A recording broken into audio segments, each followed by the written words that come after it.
ചരിത്രാതീത കാലം മുതൽ മനുഷ്യനെ ഏറ്റവും കൂടുതൽ ആകർഷിച്ച ഒരു ലോഹമാണ് സ്വർണം. യുദ്ധങ്ങൾക്കും സാമ്രാജ്യങ്ങളുടെ തകർച്ചയ്ക്കും വരെ തിളങ്ങുന്ന ഈ മഞ്ഞലോഹം കാരണമായിട്ടുണ്ട്. എന്നാൽ നിങ്ങൾ എപ്പോഴെങ്കിലും ചിന്തിച്ചിട്ടുണ്ടോ, എന്തുകൊണ്ടാണ് സ്വർണത്തിന് മാത്രം ഈ മഞ്ഞ നിറം എന്ന്? ഇരുമ്പ്, വെള്ളി, പ്ലാറ്റിനം അങ്ങനെ ഭൂരിഭാഗം ലോഹങ്ങളും വെള്ളി നിറത്തിലോ ചാരനിറത്തിലോ ഒക്കെ കാണപ്പെടുമ്പോൾ സ്വർണം മാത്രം എങ്ങനെ ഈ ഗോൾഡൻ കളറിൽ തിളങ്ങി നിൽക്കുന്നു? നമ്മൾ കാണുന്ന സാധാരണ വെളുത്ത പ്രകാശത്തിൽ 7 നിറങ്ങളുണ്ട്. നമുക്കറിയാവുന്ന വിബ്ജിയോർ. ഒരു വസ്തുവിൽ പ്രകാശം വീഴുമ്പോൾ അത് ചില നിറങ്ങളെ ആഗിരണം ചെയ്യും, ചിലതിനെ പ്രതിഫലിപ്പിക്കും, റിഫ്ലക്റ്റ് ചെയ്യിക്കും. വെള്ളി, അലൂമിനിയം തുടങ്ങിയ ലോഹങ്ങളിൽ പ്രകാശം വീഴുമ്പോൾ അവ എല്ലാ നിറങ്ങളെയും ഒരുപോലെ പുറത്തേക്ക് പ്രതിഫലിപ്പിക്കുന്നു.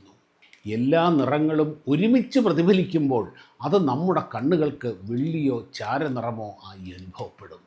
അങ്ങനെയെങ്കിൽ സ്വർണവും പ്രകാശത്തെ മുഴുവനായി പ്രതിഫലിപ്പിക്കേണ്ടതല്ലേ? പക്ഷേ അവിടെയാണ് ട്വിസ്റ്റ്. സ്വർണത്തിൻ്റെ അറ്റോമിക് നമ്പർ 79 ആണ്. അതായത് ഇതിൻ്റെ ആറ്റത്തിൻ്റെ കേന്ദ്രം വളരെ ഭാരമേറിയതാണ്. ഈ ശക്തമായ ആകർഷണം കാരണം സ്വർണത്തിൻ്റെ ഉള്ളിലെ ഇലക്ട്രോണുകൾ പ്രകാശത്തിൻ്റെ വേഗതയുടെ പകുതിയോളം വേഗത്തിലാണ് കറങ്ങുന്നത്.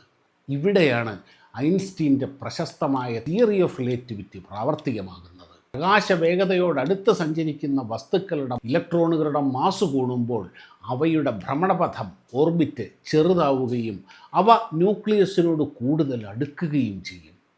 ഈ ഭ്രമണപഥങ്ങളുടെ മാറ്റം കാരണം സ്വർണത്തിനൊരു പ്രത്യേക കഴിവ് കിട്ടുന്നു. സാധാരണ ലോഹങ്ങൾ എല്ലാ പ്രകാശത്തെയും പ്രതിഫലിപ്പിക്കുമ്പോൾ സ്വർണം സൂര്യപ്രകാശത്തിലെ ഉയർന്ന ഊർജമുള്ള നീല, വയലറ്റ് നിറങ്ങളെ അബ്സോർബ് ചെയ്യുന്നു. നീലയും വയലറ്റും പോയാൽ പിന്നെ ബാക്കിയുള്ളത് കുറഞ്ഞ എനർജിയുള്ള മഞ്ഞ, ചുവപ്പ്, ഓറഞ്ച് പ്രകാശകിരണങ്ങളാണ്. ഇവയെ സ്വർണം ശക്തമായി പുറത്തേക്ക് റിഫ്ലക്റ്റ് ചെയ്യും.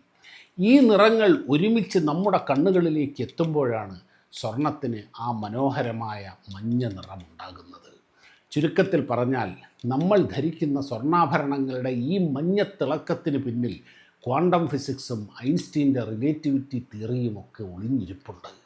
ശാസ്ത്രത്തിൻ്റെ ഈ മാജിക്ക് നിങ്ങൾക്കിഷ്ടമായെങ്കിൽ വീഡിയോ ലൈക്ക് ചെയ്യുക.